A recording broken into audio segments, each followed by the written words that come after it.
I'm so bad at going to sleep on time. I never do it. I always tell myself I'm going to go to bed at like 11 p.m. That seems like a normal time that if you told somebody you were going to bed at that time, they'd be like, oh, you're very responsible. Wow, you're probably in a run club and you do high rocks, whatever. Typical Austin conversation, typical, Gen Z conversation. Also, the inside of a pineapple is probably one of the coolest fruit insides I've ever seen. It's just unbelievable. Anyways, and and yet 11 p.m. will hit. I will look at the clock. I'll recognize it. I'll do like one of those nods, like you ever like walk by somebody and you just go like that, and then they also go like that. Why don't we just say hello? I don't understand why people do that. Maybe it's not to be like I guess instigating anything, but I don't know. Either way, the time will come. I will be super excited to go to bed, and then I just won't. I just won't. And it's not because I don't want to. Well, actually, no, it's entirely that. Why would I go to bed at 11 p.m. when you can go to bed at midnight? You can have another hour watching, aviation documentaries on different catastrophes that happened and how pilot errors are the main cause of most aircraft, catastrophes and crashes. Um, why would I? Why would I not do that? Scratch that. Why don't I just call somebody at 11 p.m. and then I can talk with them for another hour? And if they're on the West Coast, I don't have to worry about it too much. I'm just talking to someone. I'm doing something productive. I'm doing something good for myself. The problem arises the next day when you wake up and when you realize that you didn't go to bed at 11, you went to bed at 2 a.m. And you tell yourself, okay, I am going to have the best day today. I have to uh, make up for how terrible the day was before. And then maybe you have a good day, you burn yourself out, and the same thing happens again. I think it's a relationship with sleep. It's a relationship with taking care of yourself. And I don't think that I have loved myself enough to give myself the care that I need, because instead I am just focused on the temporary pleasures. What can I do now? Oh my gosh. Dude, the flies are already on it. Get away. What the heck? Hold on, I'm going to put this away. I'll be right back. But I've learned now in my adult life that self-care is something that isn't really taught to you. Like going to bed when you were younger, getting a full night's rest, you did that because your parents like demanded that of you. It wasn't you didn't have a choice. And for a lot of us that didn't want to go to sleep because maybe we didn't feel like we had enough free time to just like be children because we're at school for the entirety of the day learning about things that we're going to forget for a test that we're having that same, week. It was important to have some kind of time to just wander around and feel like we can exist without needing to do something.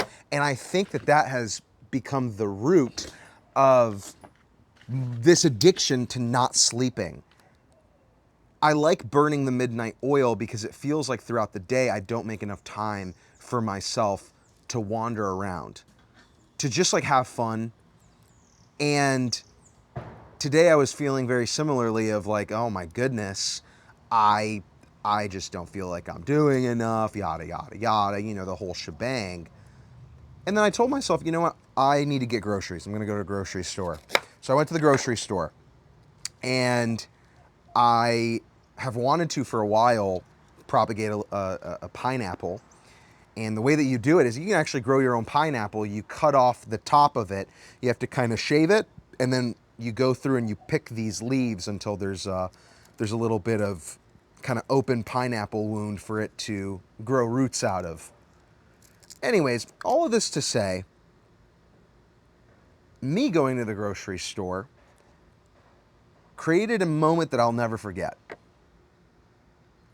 Imagine that, you are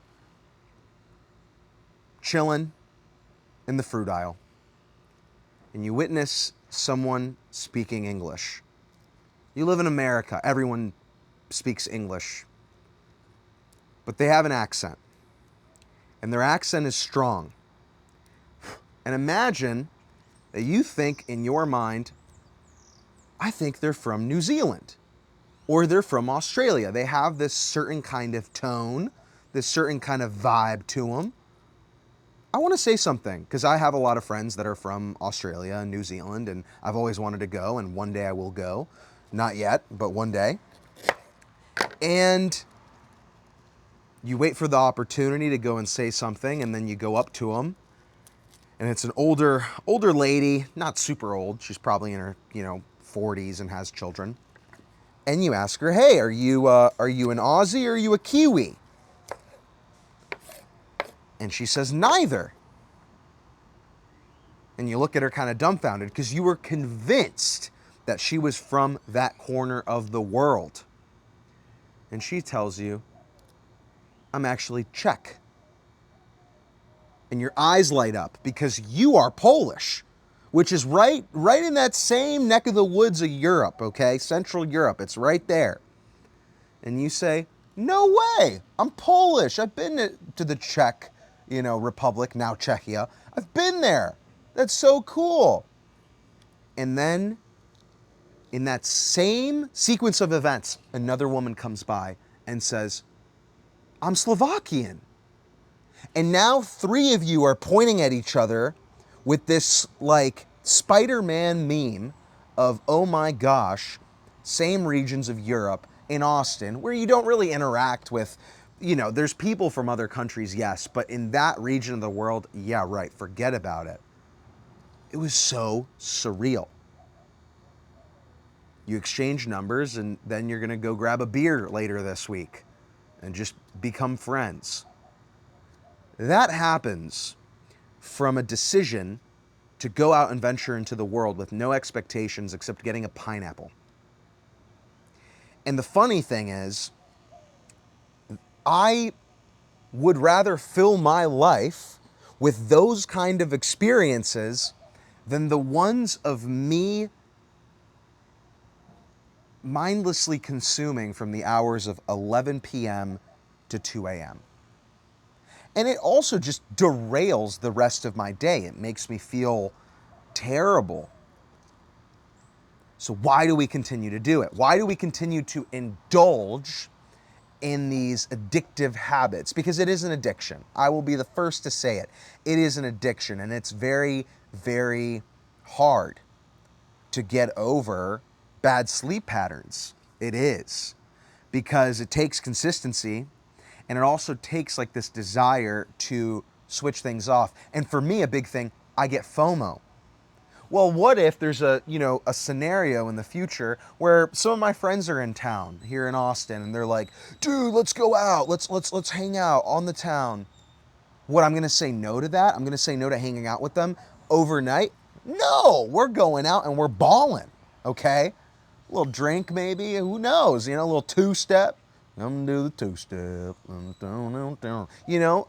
Screw it. But that's something that's never happened. That has never happened to me so far. Not that I haven't been asked, but there hasn't been a situation where I was really like, oh my goodness, I can't do this because my routine is so locked in. Anytime that there's been something I've wanted to go to, I've gone to it. So now I think the issue becomes we're not listening to what we want. Because do we really want the midnight to 4 a.m. doom, consume episode? Probably not. Probably not. We probably want to go to bed. It's just that shut off of that kind of like dirty oil. It's so difficult to get past. It is, man. I'll be the first to say it. It's been such a battle throughout my adolescence, throughout even my early adult life, to set the boundary of like, I'm done. I'm done. I don't want to do this right now. I don't want to do this. And Instead, I think a big problem is I don't think we fill our lives with enough time to kind of engage our minds in ways that aren't work, sleeping, and eating. And gooning. Okay. But it's kind of a sad truth. It's kind of a very sad truth. And it really scares me because there kind of isn't enough time. When you really think about the way the adult world is set up, unless you work for yourself and you have your own schedule, my goodness, I mean, you are in an office from 9 to 5. Hopefully you don't commute much, but you probably do. You got to go work out, you got to go meal prep, you got to go eat. How much time do you really have to spend with your loved ones or even with yourself? You don't get a lot of time with yourself. So it becomes this fly is really testing me. Dude, go away. It becomes this battle of like, do I spend time with myself? Well, no, if I spend too much time with myself, I'm a loser. But then, do I spend time with other people? Yes, I spend time with other people. But when I'm with other people, I feel like I'm actually alone, and I'd rather be doing something for myself. There is no common kind of like, all right, I can split this into two. And you know what it all comes down to? It's following what you want. It's following what you want. This is something that I think people, for a long time when I was growing up, they were very much, at large, the world was against it. Like when I would tell, other older people in my circle, I want to live a life where I'm not working in an office building. That'd be really nice. They were like, it's impossible. We've tried it. It's impossible. Good luck, but it's impossible. I love that for you. This is before I love that for you was a common thing that people would say as like a, bless your heart, basically. They would say, I hope it works out for you. And it did. It worked out great. My parents were always pushing for it, though. They were like, dude, if you can do anything to have control over your own time, that is the biggest level of freedom that you can have. And they're right. They're right. You might think that having, a job that makes you a lot of money, that is, oh my goodness, like you made it, or you have the dream, right? Like you have a bunch of capital. You're making a lot of money. You could buy a G-Wagon, or you can buy what else is like a rich person car? I don't know. You can get a Porsche Cayenne and drive it to the office. Oh, that's awesome. You can get Chipotle every day. You don't even think about it. It's like 1/20th of your income. But still, your time is spent working. It is entirely spent working. You don't have control over that unless you really do have control over your schedule and you don't have certain deliverables at certain times. And the driving force for a lot of those people isn't their own. It's not, man, I love aerospace, so I made an aerospace company. Man, I love plants, so I have a plant business. It's, I love money, so I work as an engineer. I need money, so I work in consulting. And it's kind of this just pursuit of keeping yourself going and keeping the lifestyle creep increasing. But at what point is that really that much more valuable if you can't experience anything because you don't have any time off, because you're becoming a doctor and you have to study for 40 hours, 80 hours a week. And I think that there's another side of this where there are people that like take it to a point of being kind of financially irresponsible and being like, YOLO, I have one life. I'm going to go get a camper van. I'm going to do van life. And then you're 29 living in your van and you're kind of like, oh, I think I'm a little bored of this. It'd be nice to have, a girlfriend or something. And, that's cool. You still experienced all of those things. You have a lot of dad lore to set yourself up, but also the pursuit of that of this kind of like, I'm lost and I'm in my 20s. I'm going to go backpack across India. I'm going to go backpack across the United States and find myself. It reaches a point where you're like, okay, I don't want this anymore. I don't want this anymore. Give me something else. And that's why it's so important in my life. It's become very important that the root of why you do things is because you actually want to. It's a pursuit that actually feels like this is, I'm not just doing this to feel some kind of temporary happiness. I'm doing this for a bigger cause, for myself, for my younger self, for my parent, no, for your parents. Be careful with that, because sometimes what you think your parents want isn't even what your parents want. They just want you to be happy and to sustain yourself. They don't need you to, I'm going to pay off my parents' house. I'm going to get a Lamborghini. I'm going to get a Rolls Royce. Dude, you need to survive, okay?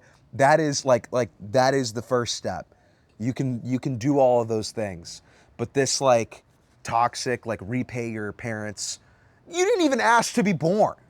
Now, I'm not saying you shouldn't do nice things for your parents. You absolutely should. You absolutely should do those things. But I was so susceptible to that whole brainwashing and the alpha male space of like, you gotta work extra hard. You gotta find some kind of business with AI because don't you wanna buy your mom a house? Like, yeah, everyone wants to buy their mom a house. But if I hate myself and I am destroying my life to buy my mom a house, would my mom want that? No, I don't think she would. I don't think she would care about the house. She'd be like, dude, you are destroying yourself. And not all of us have the same parents. Some of our parents would be like, "Oh yeah, dude, that's awesome. Thank you for buying the house, man. That's great."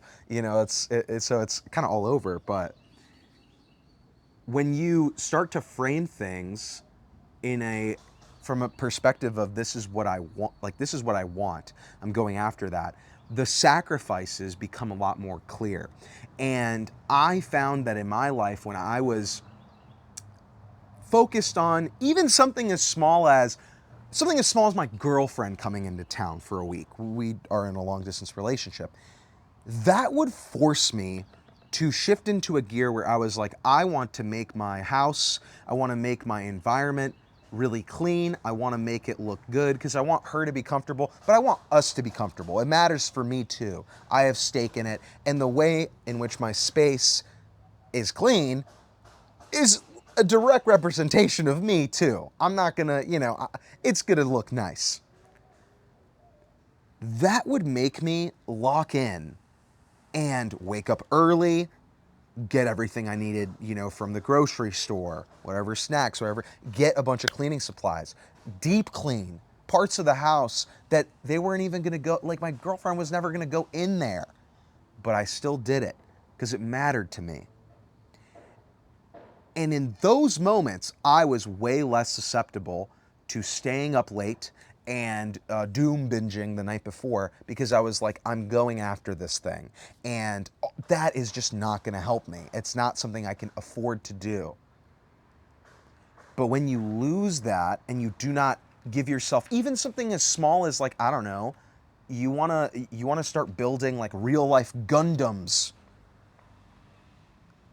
You have some kind of hobby that you're like, I want to wake up early to work on this, and you listen to some music and build some Gundams. I want to propagate plants. Like this stuff, these hobbies and these interests and things that come from you internally, they are so important because they give you purpose. They give you purpose. And when your purpose is greater than your self-sabotaging, destructive habits, you will automatically do everything to serve the purpose and not fall to the sabotage. When your interests and your kind of, wandering needs to just explore and do stuff fall below your self-sabotaging kind of little dopamine hits, obviously you're going to go for what is easy, what will give you that instant hit right off the bat. When I learned this, one, it made me a lot more forgiving of all the times that I went off script. And this is another thing too. Like people, will be like, I got to do a dopamine detox. I'm going to change my life overnight. Dude, no, you will not. I'm sorry. I'm going to just keep it real with you. You don't change your life overnight. You change your life incrementally over long periods of time. That's actually how you change your life. Okay? Yes, you can find some peptides, you can lock in and start doing God knows what, and you'll look huge. Okay, sure. It's not sustainable. It's the same thing as like if you have the most productive day ever, you are really just like, oh, I did everything. I studied for 6 hours, and then I called, my mom for an hour, and then I went to the gym and hit back and hit legs and hit chest. Like, it's a one-off. I'm sorry. It's a one-off. Prove me wrong. Go ahead. But it is a one-off. Sustainability is built over long periods of time. Change is made over long periods of time. So you have to embrace that. And instead of looking at like, oh my goodness, the mountain is so, tall to scale, you have to look at where is my next step on the trail. Where is it? Where is the switchback going? Okay, I'm going this way. All right, this is a nice view. Okay, I got to go back that way. Yeah, that way. I used to trap on a Segway. Okay. By the way, these two plants beside me, sorry I haven't introduced them. It's like not introducing the band that you're with, This is our propagation. I'm liking how it's looking. This I'm going to let scab over for a day or two, and then I'm going to plop it in some water, and it should give me some roots in a little bit. And then this, talk about something that takes a long time. If you want your pineapple plant to fruit, it takes 1 to 2 years. But I'm in it for the long haul, baby. I only do long hauls. I don't do these short distance sprints. I'm going long. So, you know what? I'm looking forward to the 2 years that's going to take. These right here, my beautiful aloe plants. I got them from where did I get them from? Oh, I got them from this office space that was just giving them away. And I was like, heck yeah, I'll take them. I don't know anything about aloe, but I'll take them. And I haven't watered them in about a month and a half. They were in real bad shape, and I had messed up. I had put them in the sun because I went on Grok and I asked it, how do I grow this aloe plant? And he was like, Zerk, it needs a lot of sunlight and not a lot of water. Okay, so I put it in the broiling Texas sun that is oppressive as heck, and it just cooked them. I mean, they have a little bit of sun damage, but I moved them indoors. Now they're chilling. I'm going to give them a little water bath. I'm going to give them a little water in here just so they feel a little bit better and their roots can get some water. Important thing about aloes, if you ever have them, they need really well draining soil because they are very susceptible to root rot. So if your soil doesn't drain, it's going to be a major because it's just going to rot the whole plant, and then your plant is going to become mushy and it's going to die. That's what's going to happen. Oh, I guess I can say that, right? It's plants. As you can see, it's dripping. Ah! Okay, so that's doing its thing. I'm going to put it on this chair because I think it can drip. Yeah, I can drip through it. Cool. I'm gonna do the same thing with this guy. This one is in dire straits, man. I mean, this doesn't even look like a plant. It looks like that sapling that was in Wall-E. But I checked it yesterday, and it has roots. It's rooting. One of the problems was initially when I got it, I looked at it and I'm like, dude, this thing it's not doing good at all. I wonder if it's gonna survive. And it's rebounding slowly but surely, and I think it's going to take a lot more time than this other one. This other one's pretty thickums, but you know what? I love plants because they just take time, and they are a great analogy for life. Everything takes time, man, and the stuff that you think is easy and is quick will take longer always. And the stuff that you make out in your brain to be super hard and super impossible usually is like a couple clicks away. It's an email away. It's a question away. We love to mix the two together. And I don't know, I've learned over time to not psych myself out with the apparent difficulty of something. Just like screw it, like let's do it, So sleeping, let's talk about it. You need to go to sleep. You do. You need to make sure that you are well rested. It is very important for your health. Not only for your physical health, but also for your mental health. If you don't sleep, if you don't give your body enough time on pause, on, you know, away mode, it's going to corrupt your entire internal files. And sleep is such an afterthought, especially in our generation. It's so funny. There's like two camps of people. There are people that they just refuse to ever sleep on time. They're always staying up late. They're always finding some kind of way to, make it past a couple hours, past their bedtime. And then there are people that are so disciplined, going to bed at night. Well, that's awesome. My camera ran out of battery.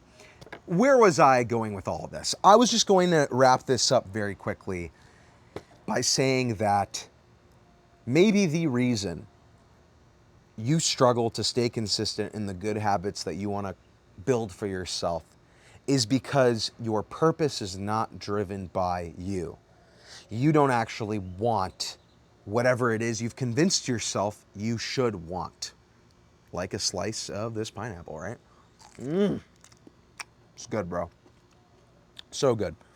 And instead, you're following somebody else's orders. Someone on here, or maybe, I don't know, someone you idolize, someone that seems cool, has made you think that you need something that you really don't.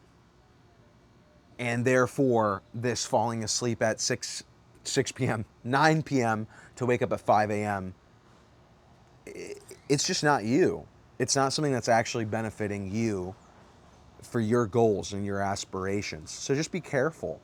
Be careful about that stuff. You can really get into this deep guilt hole of like, am I just not good enough? Is something just wrong with me? Or am I never going to be good enough for anything in this world? And the truth is, of course you're not going to be good enough. You suck. No, I'm kidding. I'm kidding. Of course not. Of course not, dude. Yes. The answer is yes. You are worthy to have a good bedtime that works for you. But you also need to be honest with what your lifestyle looks like. You also have to be honest with how are you structuring your life? Are you making enough of an effort to give yourself a reason to get up early? Something that really helped me, started taking lessons on language lessons for Polish. And sometimes my tutor can meet only at 9 a.m. I am always awake for that. I'll make sure that I go to bed early because I want to attend that lesson. There might be something similar for you. There might be some kind of class, some kind of activity, some kind of workout that if you had it in your plans the day, the next day, you would go out of your way to ensure that you are ready to go to bed because it follows your purpose. It follows something that makes you feel good. For me, learning Polish and keeping in tune with my Polish roots, it's a very fun thing. And I honestly get to relive a lot of my childhood as an adult, as like someone who's now really deeply interested in all of this stuff, instead of, the kid that like hated going and doing Polish school every Saturday because it was just a waste of time. And it really wasn't, but I was just, I wanted to play soccer and play FIFA and Minecraft. So I get it. I understand where I was coming from. It's got to work for you. It's got to work for you. You don't need to wake up at 5 a.m. to be productive. You don't even need to go to bed at a super reasonable time. You just got to feel like it's good for you, and you will know that. For example, today I'm feeling the repercussions of staying up late. I am. And it's kind of making me be like, okay, let me plan the rest of my day so I tire myself out, so I just physically cannot stay up that late. Another thing is you might feel like you are wasting so much time throughout the day that now at night you don't want the day to end because of how much you've wasted it. Stop it. It's such a bad way of thinking about time and thinking about your life. So what, you wasted a day. So what, you've wasted a little bit of time. You have the rest of your life to live. So learn something from it, because for a lot of us, we make mistakes and then we just act like they never happened. Nothing to see here. There's plenty of stuff to see here. But nobody is going to change these things for you. You have to kind of take the ownership and be like, all right, I'm done. I'm done staying up super late. Why am I staying up super late? I don't feel fulfilled. I don't feel fulfilled throughout the day. And so I am finding an escape. I'm escaping. You might have the inverse problem where you're sleeping too much because you're escaping reality, because your reality you feel like sucks. You feel like you're a loser, you're a chud, whatever. Stop. That's not going to help you. Sleeping more and just kind of pushing the problem to another day, it's not going to help you. Again, what do you want? What do you want? It needs to be the question. It needs to be the answer. What do you want? That's where you go. Anyways, I'm going to keep you guys updated on how this goes. I don't know how Project Pineapple is going to work out, but dude, these aloes are chilling. They're looking good. I'm going to switch them around so there's a little bit of difference here. This one's a little bit kind of like slanted, which is interesting. I have to kind of pack the soil around it. Not too much, again. Aloe need drainable soil. They don't like that root rot. So do the things that bring you joy. If you're trying something new, just know that I believe in you. And Zerky Show, I'm sending you lots of love from the Garden of Zerk here in Austin, Texas. It's been nice, man. I really love sharing these kind of videos with you guys. The propagations are going great. If you haven't seen the other video, you should definitely check it out. We kind of propagated a whole pothos vine. It was very nice. And as always, Zerky Show, I'm sending you all lots of love and peace.